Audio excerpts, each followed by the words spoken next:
بڑی جو نعمتیں ہیں نا جو انسان ضائع کرتا ہے، حدیث میں آتا ہے نعمتان مغبون فیہما کثیر من الناس الصحت والفراغ، صحت اور فارغ وقت. اور فارغ وقت جو ہے نا برو، اس کے بارے میں اللہ تعالیٰ قیامت کے دن سوال کریں گے. حدیث میں آتا ہے 5 سوال تم سے کیے جائیں گے، تم اپنے قدم موو نہیں کر پاؤ گے جب تک ان کا جواب نہ دے دو. اور ان میں سے ایک ہے تم نے اپنی جوانی کس طرح گزاری. امیجن اللہ تعالیٰ پوچھ لے کہ تو نے اپنی جوانی کی راتیں کس طرح گزاری، what were you doing in those nights. And آپ امیجن آپ کی بایوگرافی میں لکھا ہوا ہے اقرا کتاب کفا بنفسک الیوم علیک حسیبا، کہ میں تو یہ رات میں نے میوزک سنتے لوگ کانوں میں لگے لگے سو جاتے ہیں. کہاں کھڑے ہو کہ آپ اس سوال کا جواب دیں. اللہ اکبر. اس کے سامنے آپ یہ کوئی آپ چھوٹی سی غلطی اپنے ماں باپ کے سامنے کھڑے ہو کے نہیں بتا سکتے. ہماری جو جس طرح کی اب آج اللہ معاف کرے جس آپ نے رات کا ذکر کیا نا، راتیں لوگوں کی کیسی ہیں، اپنے ماں باپ کے سامنے ظاہر کیا، اپنے شاید دوست کے سامنے بھی ظاہر نہ کر سکتے. اور اس دن تو برو جو اعمال ہیں وہ تو لکھے ہوں گے پوری دنیا کے سامنے ہوں گے، کتاب منشورہ یعنی پورا پبلش کر دیا جائے گا اور سب لوگ دیکھیں گے. اور اب امیجن کہ آپ کا جو ریکارڈ ہے وہ پبلشڈ ہے اور وہ ذات آپ کے سامنے کھڑی ہو کے پوچھے نا every body can see this what you did. اور وہ دیکھیں نا، اس دنیا میں اگر ہم کہیں پھنسے نا 3 چیزیں کام آتی ہیں، ایک کانٹیکٹس، ایک پیسہ اور ایک آپ کا عہدہ. برو اس دن نہ کانٹیکٹس ہیں، نہ مال ہے، نہ کوئی سٹیٹس ہے، سب برابر کھڑے ہوئے ہیں ایک اللہ کے سامنے. اس دن کیا چیز بچائے گی؟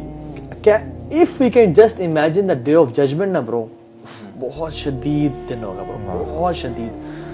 اس دن کی جس نے گرمی کو فیل کر لیا نا اور اللہ کے سامنے کھڑے ہونے کو فیل کر لیا، وہ اما من خاف مقام رب نفسہ ونہى النفس عن الہوى، یعنی جس نے اپنے رب کے سامنے کھڑے سے ڈر گیا نا اور امیجن کر لیا. تو آج نا یہ لیکچر کے بعد نا ذرا آدھا گھنٹہ یا 15 منٹ چلیں، امیجن کریں قیامت کے دن آپ کھڑے ہوئے ہیں، تمام انسان 50 سال ورسز 50,000 سال جسٹ ٹو سٹارٹ ود. ابھی تو قیامت. اچھا ایک آیت انشاءاللہ میں کوٹ کرنا چاہوں گا تاکہ ذرا اس دن کی سیویریٹی ذرا ہمیں مزید واضح ہو جائے. اللہ تعالیٰ فرماتے ہیں وَكَيْفَ تَتَّقُونَ إِن كَفَرْتُمْ يَوْمًا يَجْعَلُ الْوِلْدَانَ شِيبًا. تو اس دن تم کیسے بچو گے اس دن کی سیویریٹی سے جو بچوں کو بوڑھا کر دے گی، حالانکہ بچے انوسینٹ ہوتے ہیں، انہوں نے کوئی گناہ نہیں کیا اس ہوتا. دنیا کی کوئی ٹورمنٹ بتا دیں جو آج کل کے بچوں کو بوڑھا کر سکے. کیا اس دنیا میں پاسبلی کوئی ایسی پین فل ٹورمنٹ ہے جو ایک چھوٹے بچے کو بوڑھا کر دے؟ برو کوئی بیماری کوئی آفت ایسی نہیں ہے جو ماں کو ایک کمپل یا کنوینس کر سکے بچے کو پھینک دو. برو جتنی بڑی شوہر کی وفات ہو جائے، پورا گھر جل جائے، برو ماں بچوں کو نہیں پھینکتی، لیکن برو اس دن ماں بچوں کو پھینک دے گی. یعنی اتنا بڑا ٹیسٹ. تو اس دن ہم اپنے ان میوزیکل آورز کا، ان کانسرٹس کی ٹکٹ پرچیز کرنے کا، ان کانسرٹس میں جا کے ہیڈ بینگنگ کرنے کا اللہ کو کس طرح سے جواب دیں گے؟ اور اللہ کے سامنے کیا پیش کیا؟ یا اللہ یہ ریزن تھی میں اس لیے گیا تھا اپنے سیلف پلیجر کے لیے اور شغل میلے کے لیے. یار وہ ابھی نا مجھے ای میل کی ہوئی تھی کسی نے، شاید آپ کو بھی کسی نے ای میل کی ہو، کچھ امیجز تھے.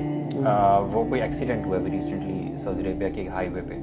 کوئی ایک لیکسس تھی اور ایک مرسیڈیز تھی. وہ کچھ اس طرح کا ایکسیڈنٹ ہوا ہے کہ وہ ہیڈ آن کولائڈ کی. آپ کو پتا ہے بہت اسپیڈ میں ہوتے ہیں. تو وہ جو پاسر بائی تھا نا کوئی وہاں پہ، اس نے بیسیکلی وہ اسکرین شاٹس بنائے ہوئے ہیں. تو وہ کہہ رہے کہ میں نے یہ دیکھا کہ اس بندے کو جو نکالا نا وہ بہت زیادہ، مطلب اس کا آدھا حصہ غائب تھا اور وہ بہت پروفیوزلی بلڈ نکل رہا تھا اور وہ بلو ہو رہا تھا اچانک سے. He was just going to die. اور وہ اپنے جو آگے پیچھے تھا نا وہ کہہ رہا تھا کہ میں I don't want to die, I will pray, I don't want to dye.